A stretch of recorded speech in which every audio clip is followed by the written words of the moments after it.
রাহমাতুল্লাহি তাআলা ওয়া বারাকাতুহু। ওয়া আলাইকুম আসসালাম। আপনারা ভালো আছেন? আলহামদুলিল্লাহ। খুব ঠান্ডা পড়তেছে, খুব ঠান্ডা পড়তেছে না? আল্লাহ রাব্বুল আলামিন আমাদেরকে আজকের এই ঠান্ডার বিনিময়ে জাহান্নামের ঠান্ডা থেকে যেন আল্লাহ বাঁচায়। আমিন। জাহান্নাম শুধু আগুন দিয়ে ভরে আছে না, বরফ দিয়ে ভরে আছে। আল্লাহ যেন আমাদের সকলকে আজকের এই ঠান্ডা থেকে, ঠান্ডার বিনিময়ে জান্নাতের আরামের স্থান আমাদেরকে নসিব করে দেয়। আমিন।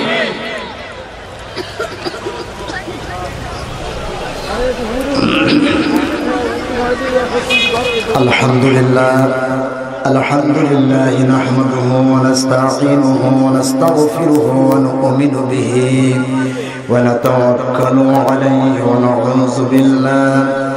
নাউযু বিল্লাহি মিন শুরুরি আনফুসিনা ওয়া মিন সাইয়্যাতি আ'মালিনা من يهده الله فلا مضل له ومن يضلل فلا هادي له ونشهد أن لا إله إلا الله ونشهد أن محمدا عبده ورسوله الذي أرسله بالحق بشيرا ونذيرا وداعيا إلى الله بإذنه وسراجا منيرا فقد قال الله تعالى في كلامه المجيد وفرقانه الحميد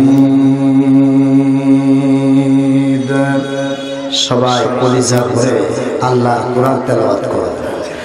আউযু বিল্লাহি মিনাশ শাইতানির রাজীম বিসমিল্লাহির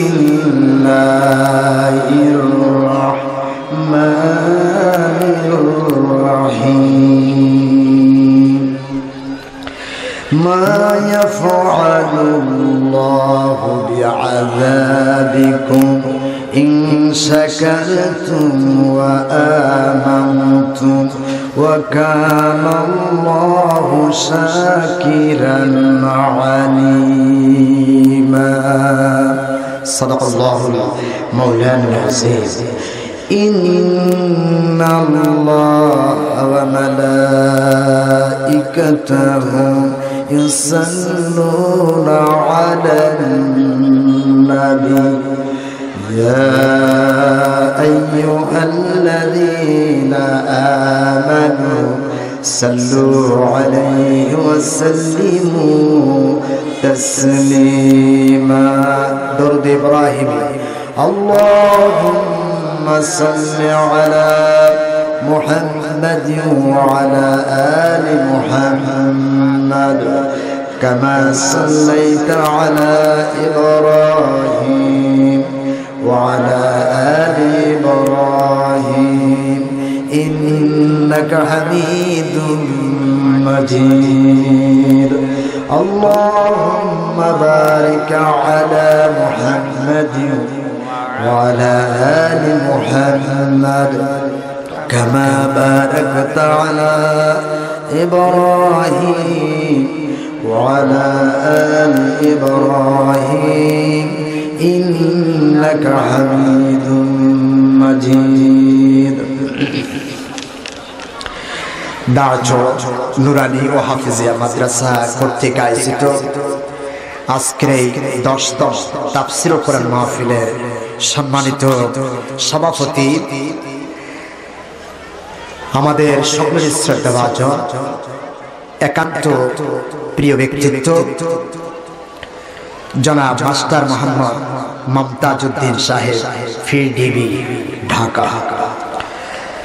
আজকের মাহফিলের প্রধান বক্তা, প্রধান মুফাসসির, আন্তর্জাতিক খ্যাতি সম্পন্ন মুফাসসির কোরআন হাজি জামাত, আমাদের সকলেরই প্রিয় ব্যক্তিত্ব, মিডিয়া ব্যক্তিত্ব,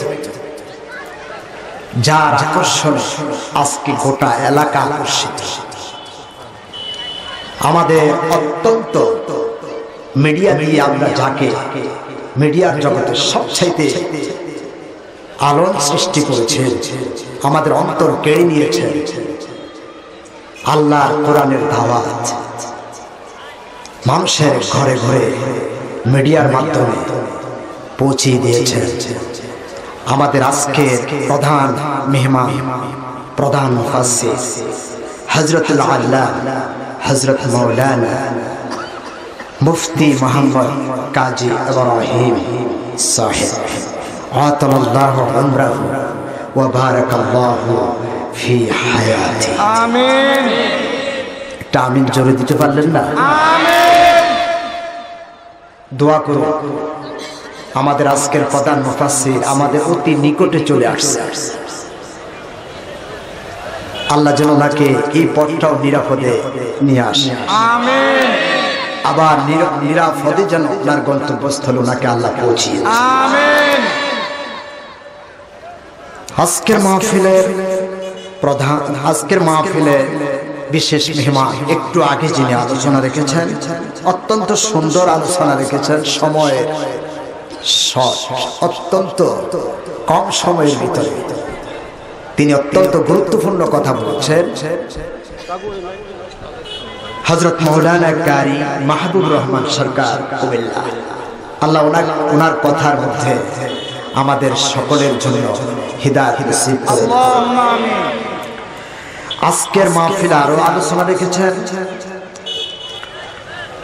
হযরত মাওলানা হাফেজ মোহাম্মদ জাকির হোসেন, খতিব ফরিদপুর পশ্চিম পাড়া ঝাড়খণ্ড। আল্লাহ ওনার উপর রহম করুক, আমরা বলছি আমিন।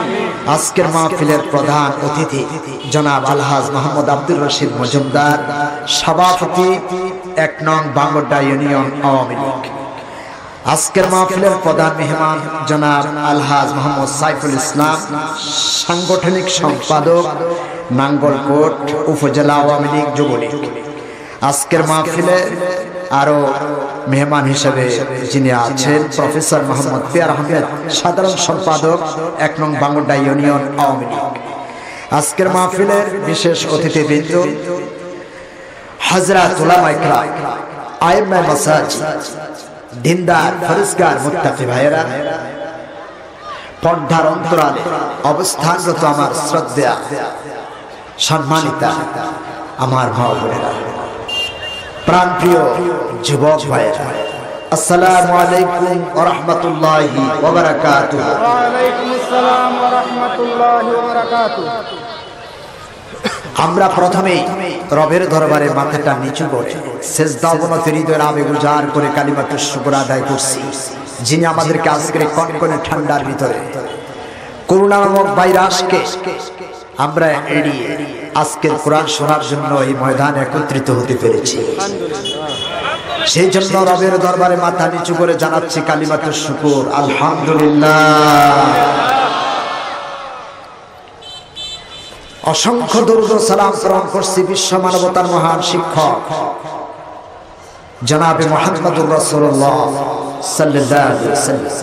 মাগফিরাত কামনা করছি ইসলামের প্রাথমিক যুগ থেকে শুরু করে এই পর্যন্ত যারা ইসলামের জন্য নিজের তাজা জীবন বিলীন করে শাহাদাতের পেয়ালা গ্রহণ করেছে, আল্লাহ রাব্বুল আলামিন সকলকে মাফ করে দিন।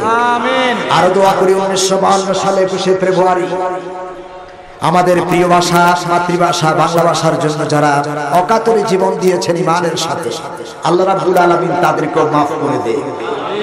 আরো দোয়া করে 1971 সালে আমার দেশ ও জাতির স্বাধীনতার জন্য, আমার দেশ ও জাতির পরাধীনতার থেকে মুক্ত করার জন্য যারা অকাতরে জীবন দিয়েছেন ঈমানের সাথে, আজকের মাহফিল থেকে আমরা তাদের জন্য দোয়া করি আল্লাহ তাদের কবরগুলোকে জান্নাতুল মুনাওয়ার বানায় দিক।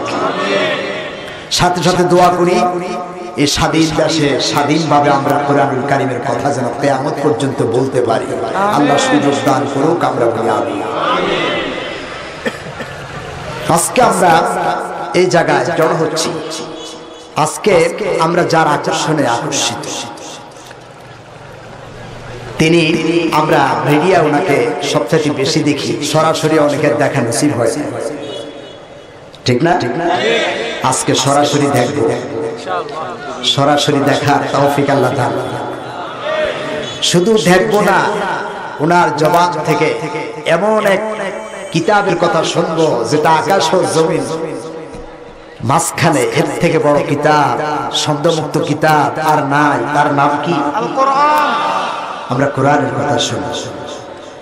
আর আমরা আজকে এই মাহফিল আমরা চ্যালেঞ্জ দিতে পারি এটাই, পৃথিবীতে বহু মাহফিল হয়, বহু অনুষ্ঠান হয়, বহু জলসা হয়, বহু সমাবেশ হয়, কিন্তু আজকের এই মাহফিল, কোরআনুল কারীমের মাহফিল, এর থেকে বড় শ্রেষ্ঠ মাহফিল, শ্রেষ্ঠ মজলিস, শ্রেষ্ঠ জলসা আর আকাশ আর জমিন একটাও নাই।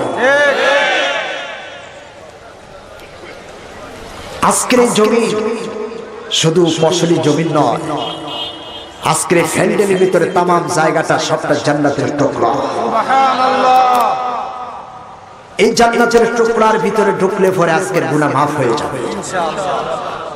বুখারী শরীফের হাদিস, রাসূল করিম সাল্লাল্লাহু আলাইহি সাল্লাম আমাদেরকে শোনান, হাদিসে কুদসিতে স্বয়ং আল্লাহ রাব্বুল আলামিন বলছেন, আজকের মাহফিলে যারা আসতেছে তাদের তামাম জিন্দেগীর গুনাহ মাফ করে দিলাম। সুবহানাল্লাহ। ফেরেশতারা তখন আল্লাহ পাককে প্রশ্ন করল, আল্লাহ তুমি যে মাফ করে দিতেছো, এই মাহফিলে তো জানাখোর আসতেছে, মদখোর আসতেছে, বেনামাজি আসতেছে, কবিরা গুনাহগারী আসতেছে, সগীরা গুনাহগারী আসতেছে, ভালো মানুষেরা আসতেছে, খারাপ মানুষেরা আসতেছে, তুমি যে সকলকে মাফ করে দিতেছো।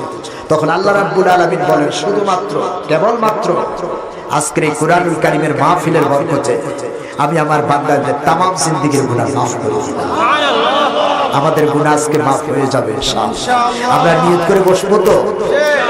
আমি দানু ভাইদেরকে বলবো, দোকানের ভাইদেরকে বলবো, রাস্তার ভাইদেরকে বলবো, আমরা কাজী ইব্রাহিম সাহেব আকর্ষণে আমরা আজকে আসছি। তবে আমরা শুধু কাজী ইব্রাহিম সাহেবের আকর্ষণে আসি নাই, আমরা মূলত এসেছি এই কোরআনুল কারীমের আকর্ষণে। ঠিক কিনা? কাজী ইব্রাহিম সাহেব কোরআনের কথা বলেই আমরা আসছি। ঠিক কিনা? আল্লাহ না করুন যদি উনি আজকে কোরআনের কথা না বলুন আর পার্সোনাল কথা শুরু করে দেয়, আমরা কেউ এই কোরআন কথা শুনতে রাজি না। তবে এরকমই বলবে না। ঠিক কিনা? জি, আমরা আসলে মূলত আকর্ষণ আমাদের কোরআনের। ঠিক কিনা বলেন? আল্লাহ কবুল করুক সকলকে। ভাইরা, এই আকর্ষণ শুধু আজকে নতুন নয়, এটা আগেও ছিল, এখন আছে, কিয়ামত পর্যন্ত এটা সমাদৃত সারা পৃথিবীর জমিনে থাকবে। ঠিক কিনা বলেন? এটা প্রত্যেক মানুষের অন্তঃকরণের সাথে সম্পৃক্ত। প্রত্যেক মানুষের কলব এই কোরআন চায় কিনা? কিন্তু আমরা বিভিন্ন কারণে আমরা দূরে থাকি, কিন্তু আমার দিল চায় এই কোরআনের সাথে সম্পৃক্ত থাকতে। সব সময় দিল এটার প্রতি আকর্ষণ করে। আবু জেহেল কোরআনের শত্রু ছিলেন না বন্ধু ছিলেন? আবু জেহেল কোরআনের শত্রু ছিলেন। আসলে মূলত কোরআনের শত্রু না। আবু জেহেল চিন্তা করছে কোরআন যে বাস্তবতা নিয়ে আগাচ্ছে, এটা যদি টার্গেট ফিল আপ করে, আমার মতো আবু জেহেলের এই সমাজের মধ্যে এই চরিত্র দিয়ে কোনো মূল্য থাকবে না। সেই জন্য আবু জেহেল চিন্তা করছে এটারে শুনতেই মিটে। কিন্তু সম্ভব কি হয়েছে? কথা বলে আল্লাহ রাব্বুল আলামিন বলেন, ইউরিদুনা লিইউতফিউ নূরাল্লাহি বিআফওয়াহিহিম ওয়াল্লাহু মুতিম্মু নূরিহি ওয়ালাউ কারিহাল কাফিরুন। আল্লাহু আকবার। আল্লাহ রাব্বুল আলামিন বলেন, কাফির বেঈমানরা চায় আমার এই কোরআনকে কোপ দিয়া নিভাইয়া দিতে। হে রাসূল, তুমি জবাব দিয়া দাও, যতই তাদের খারাপ লাগে আর জ্বালাতন লাগে, আমি আমার এই কোরআনকে তামাম জমিনের মধ্যে পরিপূর্ণতা দেব। সুবহানাল্লাহ। ভাইরা আমার, আবু জেহেল দিনের বেলায় কোরআনের বিরোধিতা করত, আবু সুফিয়ান দিনের বেলায় কোরআনের বিরোধিতা করত, উতবা সাহেবা দিনের বেলায় কোরআনের বিরোধিতা করত, কাফির মুশরিকরা বিরোধিতা করত, কিন্তু রাতের বেলায় কোরআন শোনা ছাড়া তাদের ঘুম হতো না। ঠিক কিনা? একদিন আবু জেহেল কোরআন শোনার জন্য প্রতিদিন বিশ্বনবীর হুজরার কর্নারে দাঁড়িয়ে দাঁড়িয়ে কোরআন শুনে আজকেও শুনতে এসেছে। আবু সুফিয়ানও শুনে, উতবা সাহেবও দাঁড়িয়ে দাঁড়িয়ে আল্লাহর কোরআন শুনে। হঠাৎ করে প্রতিমধ্যে একদিন দেখা, আবু জেহেল পিছনের দিকে লক্ষ্য করে বলতেছে, তোমরা কারা? পিছন থেকে জবাব এসে গেল, আমি আবু সুফিয়ান। এর পিছনে কে? উতবা। এর পিছনে কে? আমি সাহেবা। এরপরে বলতেছে, তোমরা গেলা কই? আপনি যেখানে আমরাও সেখানে। মানে হলো আপনি যেটা করছেন, যেটা শুনতে গেছেন, আমরাও সেটা শুনতে গেছি। আবু জেহেল বলতেছে, যদি মক্কার সাধারণ পাবলিকরা জানতে পারে সব কোরআনের প্রেমিক হয়ে যাবে। এখন থেকে স্টপ করে দিতে হবে। আবু জেহেল পরের দিন তার আহ্বানে সে আহ্বান হয়ে একটা মিটিং ডাক দিল, সকল পাবলিককে নিয়ে জেনারেল মিটিং দিল। মিটিং এর সভাপতিত্ব করলো আবু জেহেল। আবু জেহেল বড় ধরনের একটা বক্তব্য দিল কোরআনের বিরুদ্ধে। কোরআন যাতে করে শুনতে না পারে এর বিরুদ্ধে একটা মারাত্মক বক্তব্য দিল। বক্তব্য দেওয়ার পর আবু জেহেল বক্তব্য শেষ হয়ে গেল। রাত্র যখন এসে গেল, আবু জেহেল শোয়, একবার শোয়, আবার উঠে, আবার শোয়, আবার উঠে, মানে ঘুম আসে না। সুবহানাল্লাহ।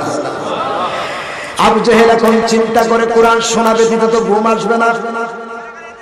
আবু জেহেল মনে মনে চিন্তা করলো, আজকে তো কেউ যাবে না কোরআন শুনতে।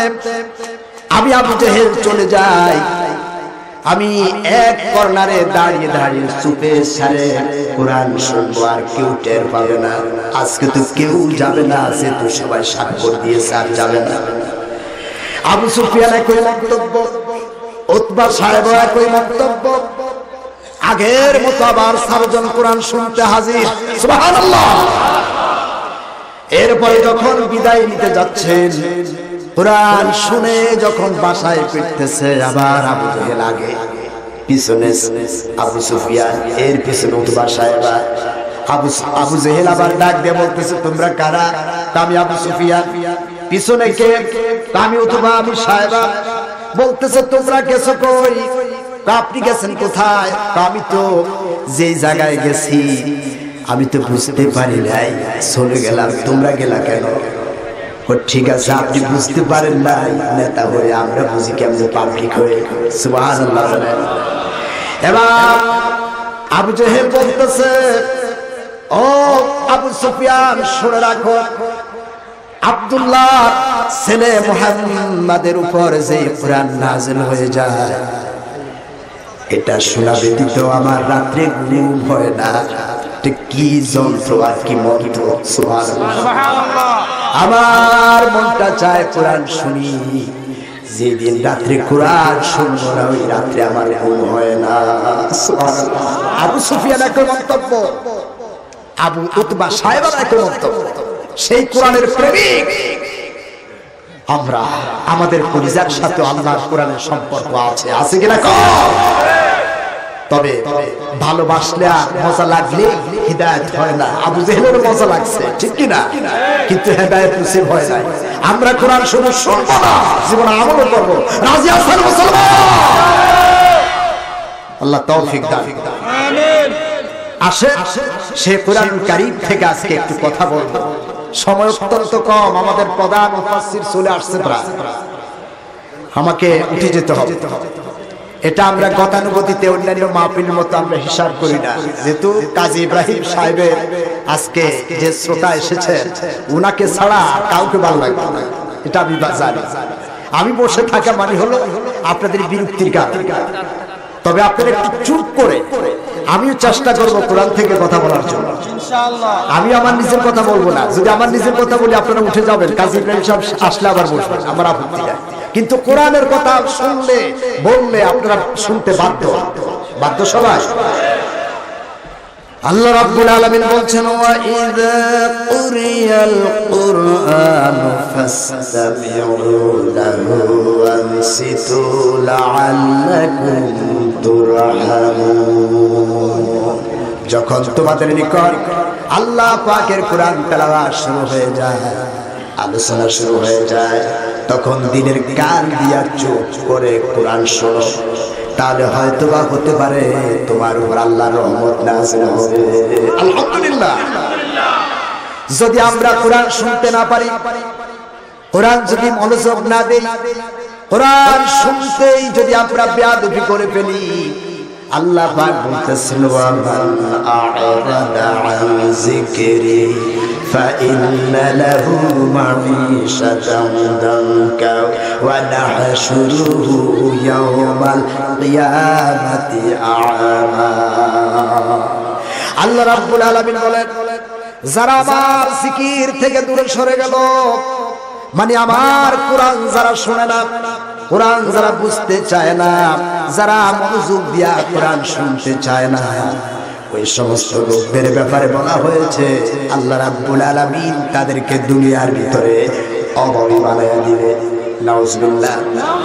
আর কিয়ামতের কঠিন ময়দান সেদিন কায়েম হয়ে যাবে, যেদিন মা বাপ সন্তানকে বলে যাবে, সন্তানও মা বাপকে বলে যাবে, বন্ধু বান্ধব যেই দিন কেউ কাউকে চিনবে না, ওই হাসরের কঠিন ময়দানে আল্লাহ কোরআন যারা বেয়াদবি করেছে কোরআনের সাথে, যারা কোরআন শোনে না এই পৃথিবীর বুকে, তাদের দুইটা চোখ আল্লাহ অন্ধ বানিয়ে দিবে।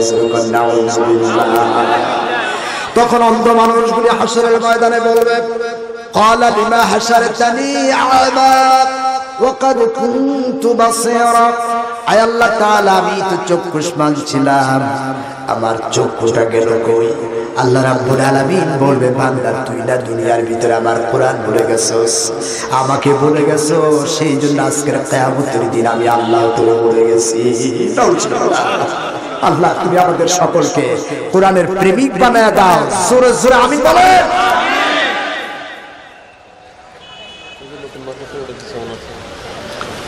মারা গেছে এখন,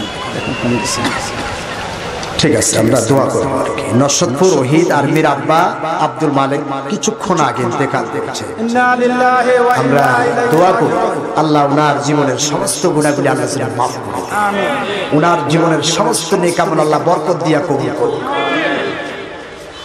আসেন সেই কোরআন থেকে একটু কথা আমরা আলোচনা করব, এর আগে একটু তেলাওয়াত করব।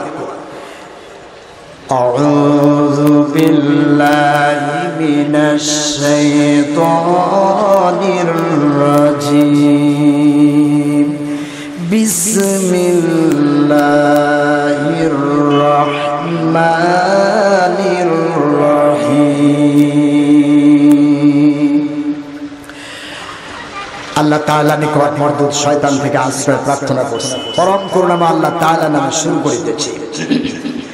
ما يفعل الله بعذابكم إن شكرتم وآمنتم وكان الله شاكرا عليما صدق الله مولانا العظيم ما يفعل الله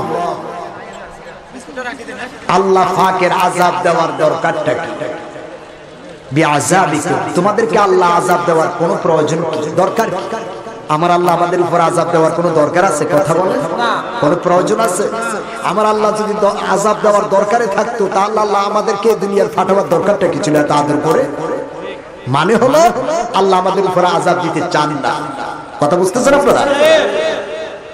ইন শাকারতুম, আমরা যদি দুটো কাজ করি, ইন শাকারতুম, যদি আমরা নিয়ামতের শুকরিয়া আদায় করি, ওয়া আমানতুম, এবং তোমরা যদি ঈমান আনো, তোমরা যদি নিয়ামতের শুকরিয়া আদায় করো, তাহলে আল্লাহ কেন আযাব দিবেন? তাহলে আমরা দুইটা জিনিস কি করতে পারবো? আল্লাহর যত নিয়ামত আছে শুকরিয়া আদায় করব, রাজি আছেন সবাই?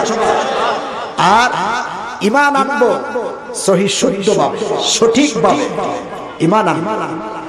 তাহলে আল্লাহ পাক বলছেন, আল্লাহর ওয়াদা হলো আমি কখনো আযাব দেব না। সুবহানাল্লাহ।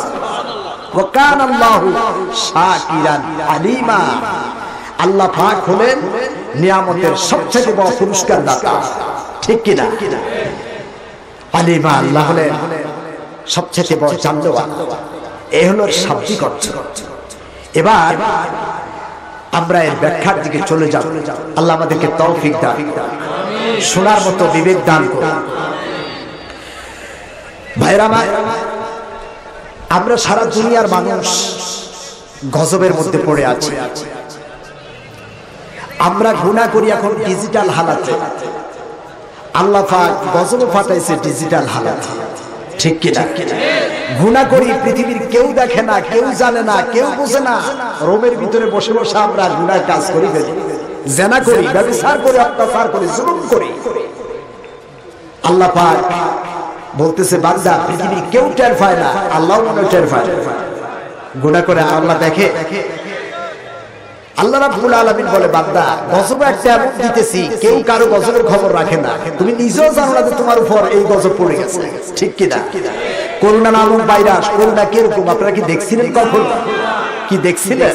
কম্পিউটার, নেট, চিকিৎসা বিজ্ঞান, এটা আমাদেরকে বিভিন্ন ভাবে এটা ছবি উঠাইয়া কাল্পনিক ভাবে আমাদের সামনে তুলে ধরে। আসলে এটা করোনা, এটার নাম কি করোনা? করোনার মূল রূপ কিরকম, আসলে এটা কি জিনিস, এটা আজ পর্যন্ত কোন বিজ্ঞান, চিকিৎসা বিজ্ঞান আজও আবিষ্কার করতে পারে না। এই পর্যন্ত প্রায় 100 রূপ পরিবর্তন করেছে, তার নাম হলো করোনা। কারণ আমরা যত রূপের মানুষ আছি, যত রূপের গুনাহ করি, যত অন্যায় অপরাধ করি, আল্লাহ আমাদের গুনার কারণে, গুনার অপরাধের বিনিময়ে যত গুনাহ আমরা করি, গুনার ধরন যত, গজবের ধরন আল্লাহ একটা গজবকে যত ধরন বাড়ায় দিচ্ছে, ঠিক কি না? সেই করোনা আজকে ডিজিটাল হালাতে সারা দুনিয়া দখল করছে। আগেকার আমলে গজব ছিল, গজব মানুষে দেখতো, ডায়রিয়া দেখতো, কলেরা দেখেছে, ডায়রিয়া দেখেছে, বিভিন্ন ধরনের মহামারী দেখেছে, বসন্ত দেখেছে, এটা মানুষ দেখতে পাচ্ছে।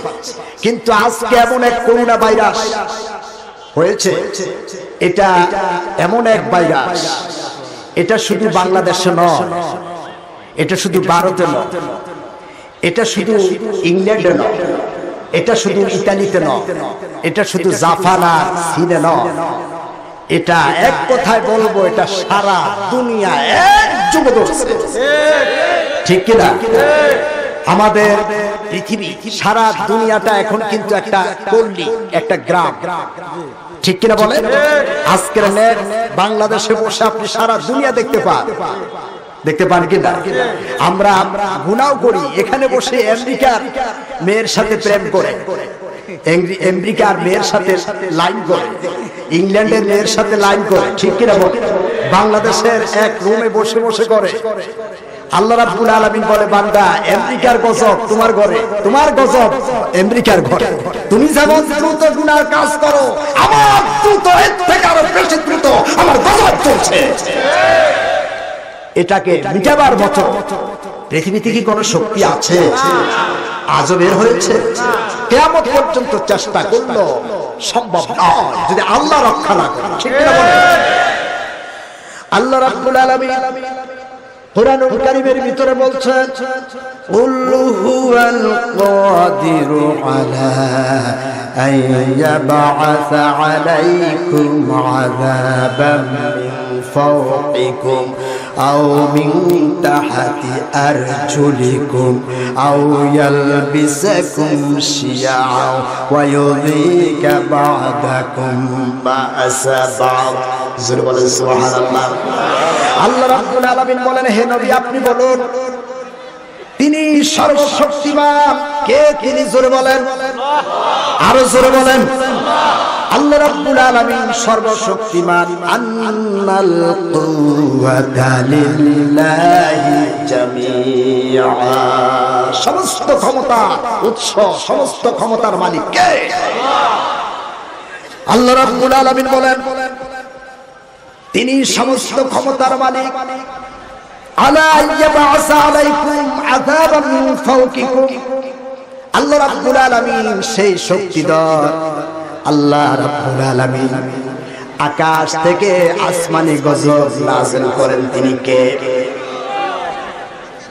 আও মিন তাহতি আরজুলিকুম, তাহতি আরজুলিকুম তোমাদের পায়ের তলা থেকে আল্লাহ গজব নাযিল করে, মানে জমিনি গজব। আও ইয়ালবিসাকুম শিয়াব, এবং আল্লাহ রাব্বুল আলামিন তোমাদের মধ্যে ধর উপধনের মধ্যে গজব দিয়া দেন, তোমাদের মধ্যে সাংঘর্ষিক সৃষ্টি করে দেন। মাফ করবেন, আমাদের প্রধান মেহমান এবং প্রধান অতিথি বিশেষ অতিথি সাইফুল ভাই, আব্দুল রহিম সাহেব সবাই আসছে। এটা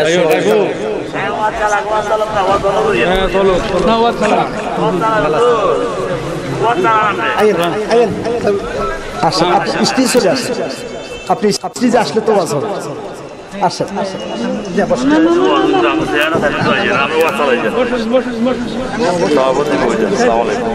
ভালো আছে ভালো আছে।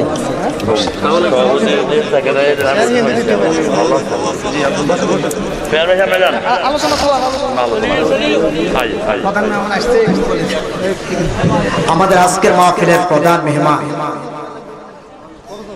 এসেছে, আলহামদুলিল্লাহ বলছি। আর কে আসছে? সাইফুল ভাই আসছে। আর কে আসছে? সভাপতি রশিদ মজুমদার, সেক্রেটারি যাক, আমাদের আজকের মাহফিলের সকল মেহমান উপস্থিত আছে, আলহামদুলিল্লাহ বলছি। আমাদের এখন শুধু বাকি আছে প্রধান মুফাসসির স্টেজে আসা, আলহামদুলিল্লাহ আলহামদুলিল্লাহ। ভাইরা আমার,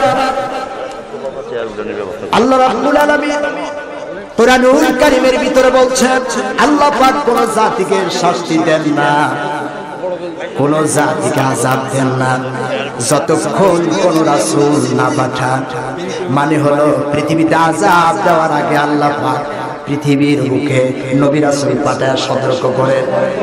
আল্লাহ রাব্বুল আলামিন বলেন, ওয়ামা কুন্না মুআযযিবিনা হাত্তা নাবআসা রাসূলা।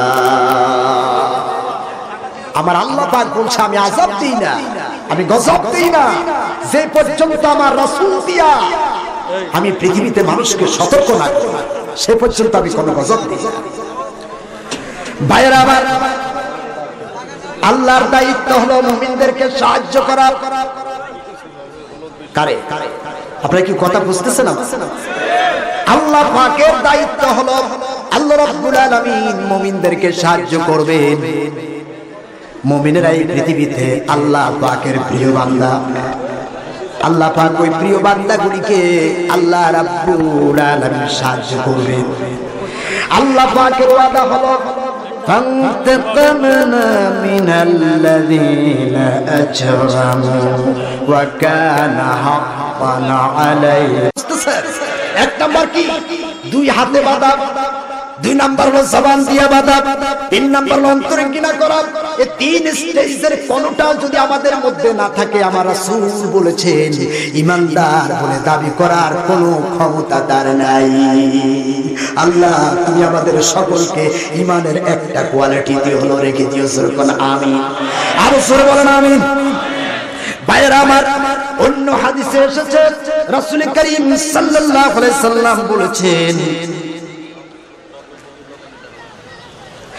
রাসূল করিম সাল্লাল্লাহু আলাইহি সাল্লাম বলেছেন, মান রাআ মিনকুম মুনকারান ফালইয়ুগাইয়িরহু বিয়াদিহি ফাইন লাম ইসতাতি ফাবিলিসানি ফাইন লাম ইসতাতি ফাবিকলবিহি ওয়া যালিকা দাফুল ঈমান। রাসূল করিম সাল্লাল্লাহু আলাইহি সাল্লাম ফরমান, যে ব্যক্তি তোমাদের মাঝে খারাপ কাজ দেখতেছে অথচ ওই লোকটা দুই হাত দিয়া বাধা দেয় নাই এবং জবান দিয়েও বলে নাই, অন্তর দিয়েও ঘৃণা করে নাই, রাসূল করিম সাল্লাল্লাহু আলাইহি সাল্লাম ফরমান, অন্তর দিয়া ঘৃণা করলেও অন্তত তার ঈমানদার বলে দাবি করতে পারবা না, হয় ঈমানের কিচ্ছু নাই। আমাদেরকে সকলকে আল্লাহ কবুল করুন। জোরে জোরে বলেন আমিন। আর জোরে বলি আমিন। ভাইরা আমার, আমি শেষ কথাটা আপনাদের কাছে বলতে চাই। আজকের কথা সব থেকে সারাংশ যে কথাটা, আমরা সমাজে, আমার দেশে, সর্ব জায়গায় আজকের ভিতরে আমরা সৎ কাজের আদেশ করব, অসৎ কাজ থেকে মানুষকে ফিরাইয়া রাখবো। রাজি আছেন মুসলমান? সৎ কাজের আদেশ করব, অসৎ কাজ থেকে ফিরাবো। এটা আমাদের সর্বদলীয় মানে হলো আমাদের ঈমানদারদের, সব ঈমানদারের মুসলমানের এই কাজ থাকবে। আপনারা কি রাজি আছেন? এখানে আমরা আওয়ামী লীগ বুঝি না, বিএনপি বুঝি না, জামাত ইসলাম বুঝি না, কোন দল বুঝি না, আমরা একটাই বুঝি, আমরা ঈমানদার মুসলমান। আমাদের পরিচয় কোন দলীয় ব্যানারে নয়। নয়, আমাদের পরিচয় হলো একটাই পরিচয়, আমরা মুসলমান। আল্লাহ আমাদেরকে কবুল করো, আল্লাহ আমাদেরকে কবুল করো। ভাইরা আমার, বারবার স্লিপ আসতেছে, আমি আর থাকতে পারছি না। শুধু একটা কথাই বলবো, গজব থেকে বাঁচার জন্য, গজব থেকে বাঁচার জন্য আমরা 3-4টা কাজ করব। কয়টা কাজ? জোরে কর। 4টা কাজ। 1 নাম্বার হলো আমরা তওবা করব। কি করব? তওবা করব। রাজি আছেন মুসলমান? 2 নাম্বার হলো আমরা দান খয়রাত করব বেশি বেশি করে। কি রাজি আছেন? 3 নাম্বার হলো আমরা পরোপকার করব। পরকে আমরা বাস দেব না। বুঝেন নাই কথা? আমরা পরোপকার করব। রাজি আছেন? উপকার করতে না পারলেও ক্ষতির চিন্তা রাখবো না। পারবেন? এরপরে 4 নাম্বার হলো আমরা আল্লাহর নিকট দোয়া করতে থাকবো, আল্লাহ তুমি আমাদেরকে গজব থেকে বাঁচাও। এই 4টা কাজ কি করা যাবে? তাহলে আজকে আমরা 3টা কাজ এই মুহূর্তে করতে চাই। 1 নাম্বার হলো তওবা করব। তওবা করব পিছনের গুনার জন্য, আখির মোনাজাতের আগে। রাজি আছেন? 2 নাম্বারটা হলো দান খয়রাত করব। দান খয়রাতটা এখন থেকে স্টার্ট করা যায় তো? এখন থেকে শুরু করা যায়? এখন থেকে শুরু করবো, বাস্তবিক শুরু করবো। 3 নাম্বার আমরা মানুষের উপকার করব। কি উপকারটা এখন করব?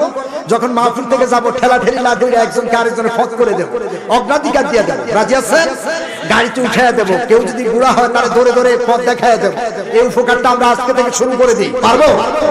এরপরে আল্লাহর কাছে আমরা দোয়া করবো আখির মোনাজাত পর্যন্ত। কাজী ইব্রাহিম সাহেব সহ হাত উঁচু করে আল্লাহর আদালতে দোয়া করবে, আর ওই দোয়া আমরা শরীক হয়ে যাব, আল্লাহর রহমত নাযিল হয়ে গজব দূর হয়ে যাবে। এই 4টা কাজ আমরা শুরু করে দেব এই মুহূর্তে। এক্ষণ নগদে যেটা করবো আমরা তার করা শুরু করে দিই। আপনারা জানেন আজকের মাহফিলটা একটা মাদ্রাসা কেন্দ্রিক। এই বিশাল প্যান্ডেল করতে কি ফেরেশতারা ফুক বিচার হয়ে গেছে নাকি? এই বাতিগুলি অটোভাবে চলতেছে নাকি? কি অটোভাবে হয়ে গেছে সব? মাইক আছে, প্যান্ডেল আছে, লাইট আছে, মাইক আছে, সবকিছু মিলাইয়া হাজার হাজার টাকা খরচ হয়ে গেছে মাহফিল কর্তৃপক্ষ। এই মাহফিল কর্তৃপক্ষকে ঋণে রাখবো মানে হলো মাদ্রাসা ঋণে থাকা। আমরা মাদ্রাসাকে ঋণ করতে চাই না, মাহফিল কর্তৃপক্ষকে ঋণ করতে চাই না, যাতে করে আরো আমরা মাহফিল শুনতে পারি। এরকম কাজী ইব্রাহিম আরো উপহার চালা দিতে পারে, ঠিক কিনা? এই জন্য আজকের এই মুহূর্তে আমরা নির্মুক্তর নিয়তে আল্লাহর সন্তুষ্টির জন্য, গজব থেকে বাঁচার জন্য আমরা মুক্ত হস্তে প্রকাশ্যে আর গোপনে আল্লাহর রাস্তায় মাহফিল থেকে শুরু করবো। দাঁড়ে রাজি আছে? আসেন, 1 টাকা দিলে আল্লাহ দিব কত জানেন না? 10 নয় শুধু 70 নয় শুধু 700 নয় শুধু, আল্লাহ বলছেন অসংখ্য সাহায্য হাসরের ময়দানে।